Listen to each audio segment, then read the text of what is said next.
Hello, kamusta kayong lahat?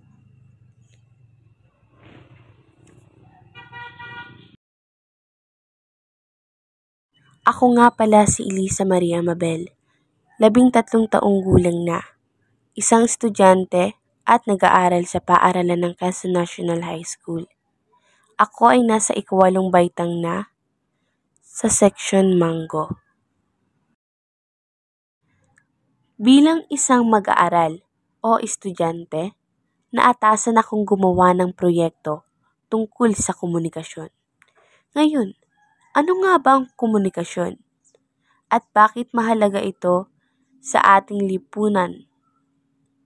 Bakit mahalaga ito sa isang pamilya? Atin ngang alamin? Tingnan mabuti ang mga larawan. May kaugnayan ba ito sa komunikasyon? Para malaman natin, alamin natin ang kahulugan ng komunikasyon. Ano nga bang komunikasyon? Sige, simulan natin sa kahulugan nito.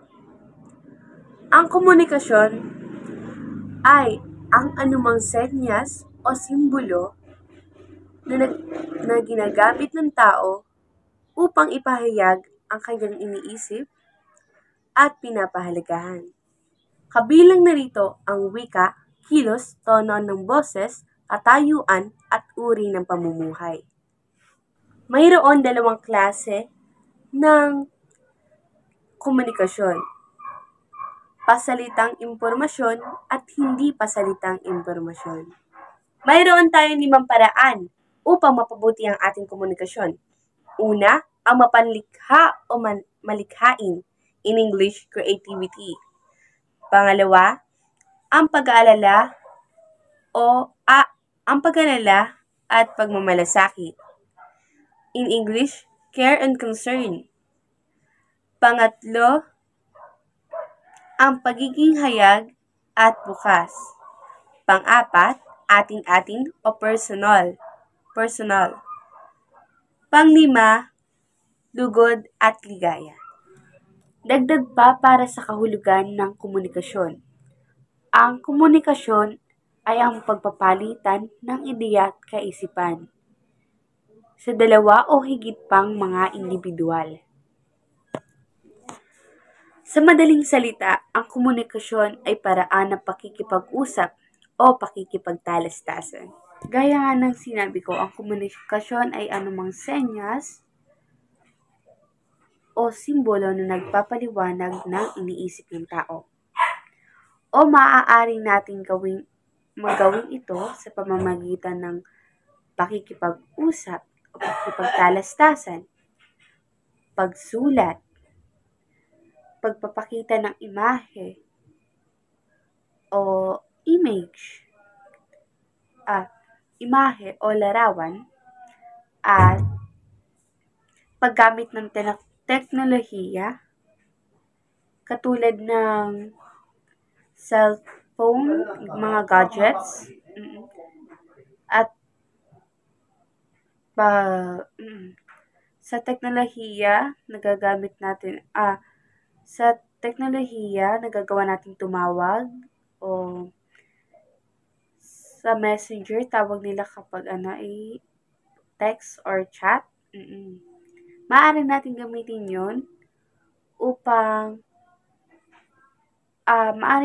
yun ang maaari natin gawin sa paggamit ng komunikasyon.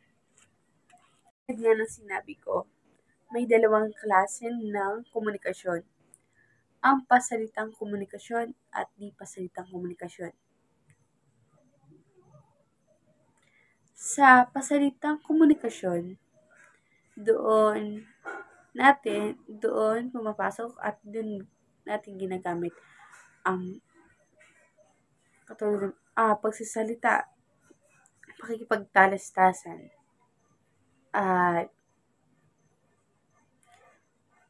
at sa di pasalita naman ay gumagamit tayo ng ng simbolo o larawan para maipakita natin kung ano man ang ating nasa isip o ano man ang ating sasabihin. Ngayon, balikan natin ang larawan na ipinakita ko sa inyo. May kaugnayan ba ang mga larawan sa komunikasyon? Siyempre, oo ang sagot dyan. Dahil ang mga larawan na ito ay nagpapakita ng pakikipag-usap at pagbibigay ng mga ideya sa isa't isa. Ngayon, alamin naman natin kung paano nakaapekto ang komunikasyon sa ating komunidad. Mayroon tayong dalawang klase ng komunikasyon sa ating komunidad. Ito ay ang mabuting komunikasyon sa ating komunidad at hindi mabuting komunikasyon sa ating komunidad. Sa pamamagitan ng mabuting komunikasyon, mas nagiging bukas at malinaw ang mga saloobin, pangangailangan at mga hangarin ng bawat isa sa atin. Ito rin ang nagbibigay ng pagkakataon upang magkaroon ng mas magandang ugnayan sa ating kapwa.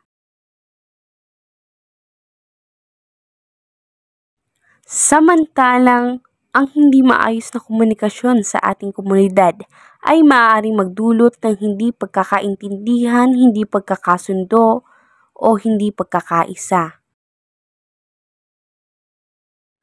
Kaya't mahalaga na magkaroon tayo ng mabuting komunikasyon sa ating komunidad upang magkaroon ng mas magandang ugnayan sa ating mga kapwa at upang mas maunawaan ang mga pangangailangan at saloobin ng bawat isa. Natukoy natin kung bakit mahalaga ang komunikasyon sa komunidad. Ngayon, aalamin naman natin kung bakit mahalaga ang komunikasyon sa isang pamilya o sa loob ng tahanan. Ngunit sa ngayon, aalamin natin kung bakit mahalaga ang komunikasyon sa isang pamilya sa pamamagitan ng pag-interview ng isa sa miyembro ng aking pamilya at isa sa mga kamag-aral ko. At pinapakilala ko po sa inyo ang aking nanay na si Regina M. Abel at siya ang ating interviewin ngayon para sa topic na komunikasyon. Pwede ka ba ma-interview kung okay lang? Okay. Etong tanong. Bakit mahalaga ang komunikasyon sa isang pamilya o sa loob ng tahanan? Para alam ng bawat isa sa miyembro ng pamilya kung ano ang nangyayari sa